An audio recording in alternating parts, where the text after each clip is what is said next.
जब भारत गुलामी की जंजीरों में जकड़ा था, तब एक आवाज गूंजी, तुम मुझे खून दो, मैं तुम्हें आजादी दूंगा। यह आवाज थी उस महान क्रांतिकारी की जिन्हें दुनिया आज सुभाष चंद्र बोस के नाम से जानती है। इस महान क्रांतिकारी का जन्म 23 जनवरी 1897 कटक उड़ीसा में हुआ था। सुभाष चंद्र बोस का जीवन अनगिनत रहस्यों और रोमांचक पलों से भरा हुआ है। सुभाष चंद्र की मौत एक बहुत बड़ा रहस्य है जो अब तक अनसुलझा हुआ है। बचपन से ही उनके भीतर देशभक्ति का जज्बा कूट कूट कर भरा था।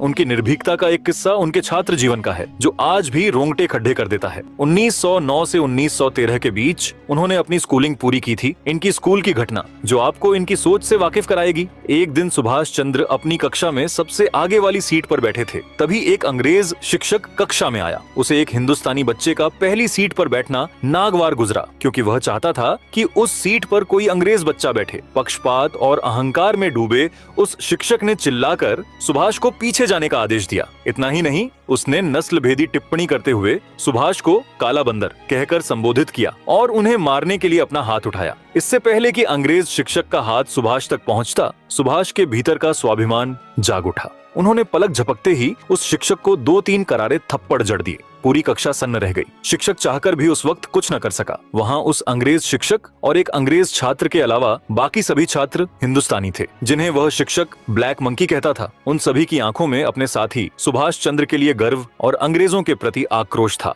अकेले पड़ जाने के डर और सुभाष के फौलादी साहस के सामने उस अंग्रेज शिक्षक की बोलती बंद हो गई। यह घटना साबित करती है कि सुभाष चंद्र बोस ने कभी भी अन्याय के सामने सिर झुकाना नहीं सीखा था। उस शिक्षक को थप्पड़ मारने की घटना का परिणाम यह हुआ कि सुभाष चंद्र बोस को 2 साल के लिए स्कूल से निकाल दिया गया। लेकिन ताज्जुब की बात यह थी कि सुभाष को इस बात का जरा भी दुख नहीं था। उनके चेहरे पर पछतावा नहीं, बल्कि एक संतोष था कि उन्होंने अन्याय और अपने देश के अपमान के खिलाफ आवाज उठाई थी। वे खुश थे कि उन्होंने उस अंग्रेज शिक्षक का गुरूर मिट्टी में मिला दिया था। लेकिन बेटे के भविष्य को लेकर चिंतित उनके पिता राय बहादुर जानकीनाथ बोस ने बहुत संघर्ष और कोशिशों के बाद सुभाष का दाखिला दूसरे स्कूल स्कॉटिश चर्च कॉलेज में कराया। इस स्कूल की सबसे खास बात यह थी कि यहाँ पढ़ाई के साथ साथ मिलिट्री ट्रेनिंग भी दी जाती थी। सैन्य प्रशिक्षण की बात सुनकर सुभाष की खुशी का ठिकाना न रहा। उनके लिए यह केवल एक ट्रेनिंग नहीं, बल्कि देश की सेवा के लिए खुद को तैयार करने का एक सुनहरा अवसर था। उन्होंने अपनी पढ़ाई और मिलिट्री ट्रेनिंग दोनों को पूरी शिद्दत और अनुशासन के साथ किया। अपनी कड़ी मेहनत के बल पर उन्होंने न केवल सैन्य कला सीखी, बल्कि अपनी बीए दर्शन शास्त्र की पढ़ाई भी शानदार अंकों के साथ पूरी की। बीए की पढ़ाई पूरी करने के बाद सुभाष के पिता राय बहादुर जानकीनाथ बोस चाहते थे कि उनका बेटा उस समय की सबसे प्रतिष्ठित परीक्षा ICS इंडियन सिविल सर्विस दे, लेकिन सुभाष इसके सख्त खिलाफ थे। उन्होंने साफ शब्दों में कह दिया, मैं अंग्रेजों की गुलामी या उनकी नौकरी कभी नहीं करूंगा। उनके पिता जानकीनाथ जी जानते थे कि सुभाष अपने सिद्धांतों के पक्के हैं और उन्हें सीधे तौर पर मनाना मुश्किल है। उन्होंने एक मनोवैज्ञानिक चाल चली और बात बनाते हुए कहा, सुभाष, मुझे लगता है कि तुम इस परीक्षा से इसलिए बच रहे हो क्योंकि तुम्हें डर है कि तुम अंग्रेजों के मुकाबले इस कठिन परीक्षा को पास नहीं कर पाओगे। अपने स्वाभिमान और काबिलियत पर उठते सवाल को सुभाष सहन नहीं कर सके। उन्हें गुस्सा भी आया और उन्होंने इस चुनौती को स्वीकार कर लिया। वे केवल अपनी योग्यता साबित करने के लिए 1919 में लंदन चले गए। वहां उन्होंने न केवल परीक्षा दी, बल्कि पूरी दुनिया को हैरान कर दिया। जब 1920 परीक्षा का परिणाम आया तो सुभाष चंद्र बोस ने पूरे विश्व में चौथी रैंक हासिल की थी। उस समय चौथी रैंक लाने वाले वे पहले भारतीय थे। उन्होंने साबित कर दिया कि भारतीय प्रतिभा किसी भी अंग्रेज से कम नहीं है। ICS की परीक्षा में चौथी रैंक हासिल करने के बाद सुभाष अब एक बड़े अधिकारी IAS बन चुके थे। सुख सुविधाएं और ऊंचा पद उनके कदमों में था। कहते हैं ना, एक घटना इंसान की पूरी जिंदगी को बदल देती है। बस कुछ ऐसा ही सुभाष चंद्र बोस के साथ हुआ, जो उनकी जिंदगी को ही पलट कर रख दिया। हुआ ऐसा कि एक शाम जब सुभाष लंदन के एक सुंदर पार्क में टहल रहे थे तो वहां के दृश्य ने उन्हें गहरे सोच में डाल दिया। उन्होंने देखा कि पार्क में अंग्रेज बच्चे सुंदर कपड़ों में हंसते खेलते दौड़ रहे हैं। अंग्रेज परिवार खुशहाली के साथ आपस में गपशप कर रहे हैं और चारों ओर संपन्नता और हंसी का माहौल है। उस चमक धमक वाले दृश्य को देखते ही सुभाष की आंखों के सामने भारत की तस्वीर उभर आई। उन्हें याद आया अपना देश भारत, जहां बच्चे फटे पुराने कपड़ों में नंगे बदन धूल में खेलते थे, जहां हर इंसान के चेहरे पर गरीबी का दुख और आंखों में लाचारी थी। उन्हें याद आया कि कैसे भारत की जनता भूख से तड़प रही थी, जबकि उन्हें लूटने वाले अंग्रेज यहाँ इतनी शान और खुशी से रह रहे थे। ये सोचकर सुभाष का मन कचोटने लगा कि जिस व्यवस्था ने उनके देश को कंगाल बना दिया, वे उसी व्यवस्था का हिस्सा बनकर कैसे रह सकते हैं। उनका अंतर्मन चीख उठा कि वे अपनों को लूटने वालों की चाकरी नहीं करेंगे। उसी क्षण उन्होंने फैसला किया, मैं अंग्रेजों की दी हुई इस ऐशो आराम की नौकरी को ठोकर मारता हूँ। सुभाष ने 1921 में अपने पद से इस्तीफा दे दिया। अंग्रेज सरकार हैरान थी कि कोई भारतीय इतनी बड़ी नौकरी कैसे छोड़ सकता है, लेकिन सुभाष के लिए देश का स्वाभिमान सबसे ऊपर था। वे सब कुछ छोड़कर भारत लौट आए ताकि देश को गुलामी की जंजीरों से आजाद करा सकें। 1921 में जब सुभाष आईसीएस की नौकरी छोड़कर भारत लौटे तो उनके मन में केवल एक ही लक्ष्य था, देश की सेवा। मुंबई पहुंचते ही वे सबसे पहले महात्मा गांधी से मिले। गांधी जी ने उन्हें कोलकाता जाकर चित्तरंजन दास देशबंधु के साथ काम करने की सलाह दी। सुभाष चित्तरंजन दास को अपना राजनीतिक गुरु मानते थे। उनके मार्गदर्शन में सुभाष ने युवाओं को संगठित करना शुरू किया। 1922 में चौरा चोरी हत्याकांड के कारण महात्मा गांधी द्वारा असहयोग आंदोलन वापस ले लिया। इस घटना के बाद पूरे देश के युवाओं में एक तरह की निराशा फैल गई थी। सुभाष चंद्र बोस का मानना था कि युवाओं की ऊर्जा को सही दिशा देने की जरूरत है। वे जानते थे कि जब तक देश का युवा जागरूक और संगठित नहीं होगा, तब तक अंग्रेजों को भारत से बाहर नहीं निकाला जा सकता। दिसंबर 1923 में काकीनाडा में कांग्रेस का वार्षिक अधिवेशन हुआ। इसी दौरान सुभाष चंद्र बोस के नेतृत्व में अखिल भारतीय युवा कांग्रेस का गठन किया गया। अध्यक्ष सुभाष चंद्र बोस को इसका अध्यक्ष चुना गया। उद्देश्य युवाओं के भीतर राष्ट्रवाद की भावना भरना, उन्हें शारीरिक रूप से मजबूत बनाना और राजनीति में उनकी सक्रिय भागीदारी सुनिश्चित करना। इस संगठन के माध्यम से सुभाष बाबू ने एक ऐसी मांग उठाई जो उस समय के बड़े नेताओं के लिए भी बहुत बड़ी बात थी। उन्होंने युवाओं के बीच पूर्ण स्वराज का विचार रखा। उस समय कांग्रेस का एक धड़ा डोमिनियन स्टेटस, अंग्रेजों के अधीन स्वशासन,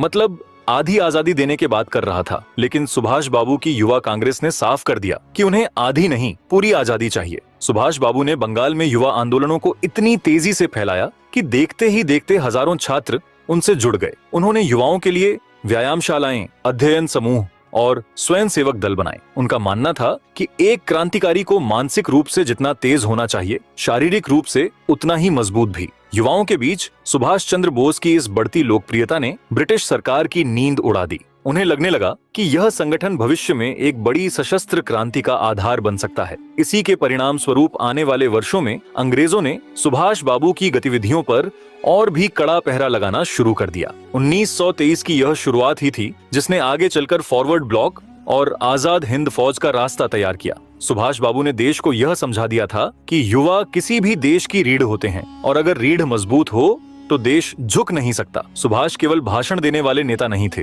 वे एक कुशल प्रशासक भी थे। 1924 में वे कोलकाता नगर निगम के मुख्य कार्यकारी अधिकारी CEO बने। उन्होंने शहर की सूरत बदल दी और गरीबों के लिए काम किया। लेकिन अंग्रेजों को उनका यह बढ़ता प्रभाव पसंद नहीं आया और उन्हें मांडले जेल, बर्मा भेज दिया गया। जेल की दीवारों ने उनके शरीर को तो कष्ट दिया, लेकिन उनके हौसले को और मजबूत कर दिया। 1938 में सुभाष चंद्र बोस को निर्विरोध कांग्रेस का अध्यक्ष हरिपुरा अधिवेशन चुना गया। उन्होंने देश की योजना बनाने के लिए नेशनल प्लानिंग कमेटी बनाई। 1939 में वे दोबारा अध्यक्ष चुने गए, त्रिपुरी अधिवेशन। लेकिन गांधी जी के साथ वैचारिक मतभेदों के कारण उन्होंने इस्तीफा दे दिया। उनका मानना था कि अंग्रेज केवल बातों से नहीं बल्कि शक्ति से भारत छोड़ेंगे। 1940 में द्वितीय विश्व युद्ध चल रहा था। अंग्रेजों ने सुभाष बाबू को कोलकाता के उनके एल्गिन रोड वाले घर में नजरबंद कर दिया था। घर के बाहर 24 घंटे पुलिस का कड़ा पहरा था। नेताजी ने समझ लिया था कि घर में कैद रहकर वे देश को आजाद नहीं करा पाएंगे। उन्होंने बाहर निकलने के लिए एक गुप्त योजना बनाई और कई हफ्तों तक दाढ़ी बढ़ाई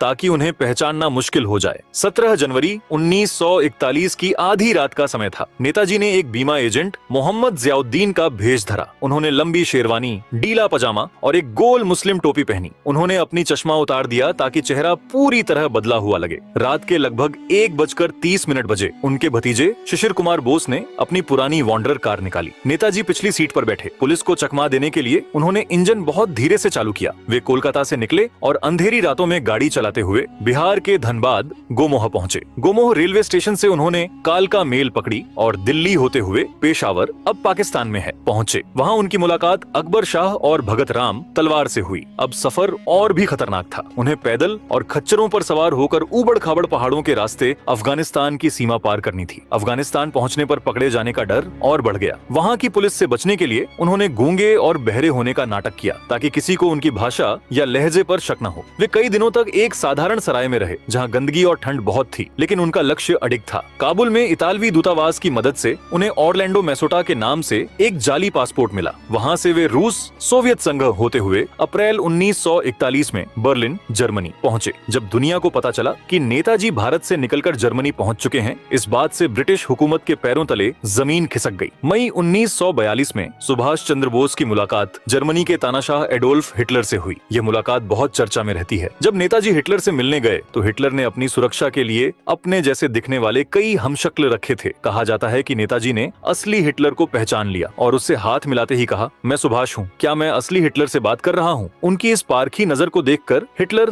दंग रह गया था। नेताजी ने बिना डरे हिटलर की आंखों में आंखें डालकर बात की। हिटलर ने अपनी किताब मीन कैम्प में भारतीयों के बारे में कुछ अपमानजनक बातें लिखी थीं। नेताजी ने हिटलर से साफ कहा कि वह उन शब्दों को हटाए। नेताजी ने हिटलर से भारत की आजादी के लिए समर्थन मांगा। हिटलर नेताजी के व्यक्तित्व से इतना प्रभावित हुआ कि उसने उन्हें नेताजी कहकर संबोधित किया और हर संभव तकनीकी मदद का वादा किया। हिटलर से सुभाष चंद्र ने 50,000 सैनिक की मांग की। हिटलर ने कहा, जर्मनी में रखकर सैनिक तैयार करके भारत जाने में और युद्ध करने में कठिनाई होगी। इसीलिए हिटलर ने सुभाष चंद्र को जापान भेज दिया, क्योंकि जापान में भी हिटलर का ही कब्जा था कुछ क्षेत्र में, और दोनों की इसी बात पर सहमति हो गई। पर हिटलर ने केवल 3,000 सैनिक ही दिए और यहीं से क्रांति की शुरुआत हुई। जर्मनी में रहते हुए नेताजी ने महसूस किया कि भारत की जनता तक अपनी बात पहुंचाना जरूरी है। 1942 में उन्होंने आजाद हिंद रेडियो की स्थापना की। जब पहली बार रेडियो पर आवाज गूंजी, मैं सुभाष चंद्र बोस बोल रहा हूँ, तो पूरे भारत में बिजली सी दौड़ गई। अंग्रेजों ने अफवाह फैला दी थी कि नेताजी की मृत्यु हो गई है, लेकिन रेडियो पर उनकी आवाज सुनकर भारतीयों का हौसला 7वें आसमान पर पहुंच गया। यही वह समय था जब नेताजी ने जय हिंद का नारा दिया, जो आज भी हमारे देश का राष्ट्रीय अभिवादन है। उन्होंने वहां भारतीय युद्धबंदियों को इकट्ठा किया और उन्हें देश के लिए लड़ने के लिए प्रेरित किया। जर्मनी से जापान जाने का रास्ता बहुत खतरनाक था, क्योंकि समुद्र में ब्रिटिश नौसेना का कब्जा था। नेताजी ने एक जर्मन पनडुब्बी U-180 में सफर शुरू किया। महीनों तक वे समुद्र के नीचे रहे। बीच समुद्र में वे जर्मन पनडुब्बी से निकलकर एक जापानी पनडुब्बी I-29 में सवार हुए। इतिहास में यह अपनी तरह का एकमात्र वाकया है जब युद्ध के दौरान दो देशों की पनडुब्बियों ने बीच समुद्र में किसी नागरिक का तबादला किया हो। जापान पहुंचने के बाद नेताजी ने जो किया, उसने भारतीय इतिहास की धारा को हमेशा के लिए बदल दिया। उन्होंने बिखरी हुई शक्ति को एक मुट्ठी में बांधा और उसे नाम दिया। 21 अक्टूबर 1943 में आजाद हिंद फौज की स्थापना की और 5 जुलाई 1943 को सिंगापुर के टाउन हॉल के सामने नेताजी ने अपनी सेना का निरीक्षण किया और पहली बार दिल्ली चलो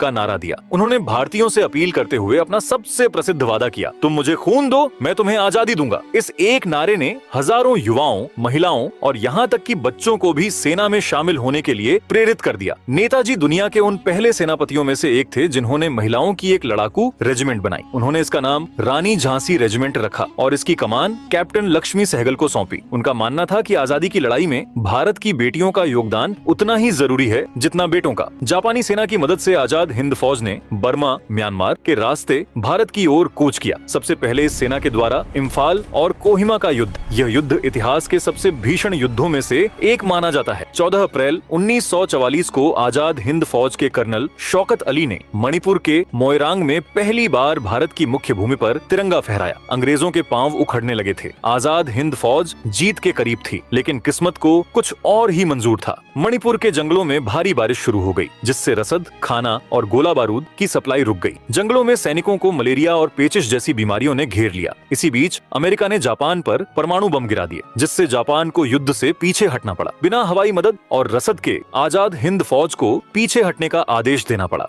पीछे हटते समय भी नेताजी का हौसला नहीं टूटा। उन्होंने अपने सैनिकों से कहा, दुनिया की कोई भी ताकत भारत को अब ज्यादा दिन गुलाम नहीं रख सकती। हम भले ही यह जंग हार गए हों, लेकिन हमने आजादी का रास्ता खोल दिया है। भले ही सेना सैन्य रूप से हार गई थी, लेकिन जब युद्ध के बाद INA के अधिकारियों सहगल, ढिल्लों और शाहनवाज पर लाल किले में मुकदमा चला, तो पूरी भारतीय सेना जो अंग्रेजों के लिए काम करती थी के भीतर विद्रोह की ज्वाला भड़क उठी। रॉयल इंडियन नेवी के विद्रोह ने अंग्रेजों को समझा दिया कि अब वे भारतीय भारतीयों के दम पर भारत पर राज नहीं कर सकते। जापानी रिपोर्टों के अनुसार 18 अगस्त की दोपहर नेताजी एक जापानी सैन्य विमान नवासी से 2 टाइप सल्ली से मंचूरिया की ओर जा रहे थे। उड़ान भरने के कुछ ही देर बाद विमान का इंजन खराब हो गया और वह दुर्घटनाग्रस्त होकर आग की लपटों में गिर गया। कहा जाता है कि नेताजी के कपड़े पूरी तरह आग की चपेट में आ गए थे। उन्हें ताइपे के एक सैन्य अस्पताल ले जाया गया, जहां रात को उन्होंने आखिरी सांस ली। उनके साथी कर्नल हबीबुर रहमान उनके साथ थे। उनकी अस्थियां जापान के रेंकोजी मंदिर में रखी गई हैं। भारत के करोड़ों लोगों और खुद नेताजी के परिवार के कई सदस्यों ने इस कहानी पर कभी यकीन नहीं किया। इसके पीछे कई कारण थे।